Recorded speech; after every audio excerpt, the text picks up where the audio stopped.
সম্মানিত হাজিরিন, রজব মাস এমন একটা মাস, রজব মাস আসলেই হাদিস শরীফে এসেছে, যখন রজব মাসের প্রথম রাত্রি আসে, আল্লাহ পাক রব্বুল আলামিন বান্দাদের জন্য এমন কিছু নির্দিষ্ট রাতকে সিলেক্ট করেছেন, নির্বাচিত করেছেন, যেগুলো বান্দা যখন আল্লাহ তাআলার কাছে দোয়া করে, আল্লাহ তাআলা ওই বান্দার দোয়াগুলো কবুল করে নেন। তার মধ্যে একটি রাত হচ্ছে রজব মাসের প্রথম রাত।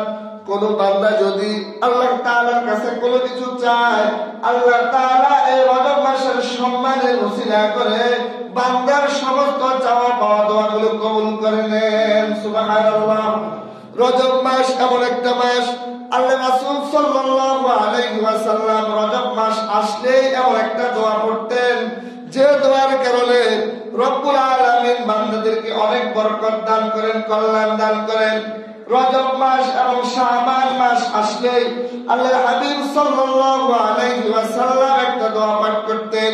মিশকাতুল মাসাবিহ 1369 নং হাদিসে এসেছে, عن أنس بن مالك رضي الله تعالى عنه قال كان رسول الله صلى الله عليه وسلم إذا دخل رجب, যখন রজব মাস আসতো রাসূল সাল্লাল্লাহু আলাইহি ওয়াসাল্লাম বলতেন, আল্লাহুম্মা বারিক লানা ফি রজব ওয়া শাবান ওয়া বাল্লিগনা রমাদান। সুবহানাল্লাহ।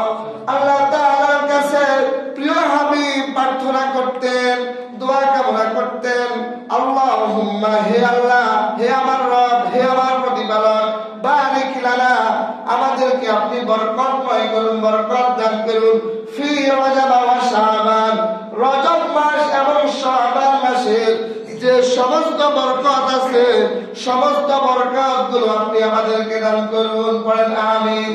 ওয়া বাল্লিগনা রমাদান, হে আল্লাহ, আপনার কাছে প্রার্থনা করতেছি, মিনতির সাথে বলতেছি, বিনয়ের সাথে বলতেছি, কোন বান্দাকে যদি আপনি শাবান মাসে পৌঁছিয়ে দেন, তার যেন মৃত্যু না হয়, আপনার কাছে করজোড়ে অনুরোধ করতেছি। ওয়া বাল্লিগনা, হায় আল্লাহ, আপনি আমাদেরকে পৌঁছিয়ে দিন, আমাদের হায়াত গুলোকে লম্বা করে দিন, বৃদ্ধি করে দিন, আমাদের হায়াত গুলোকে লম্বা করে দিয়ে আমাদের সবাইকে আপনি রমজান পর্যন্ত পৌঁছিয়ে দিন। সুবহানাল্লাহ।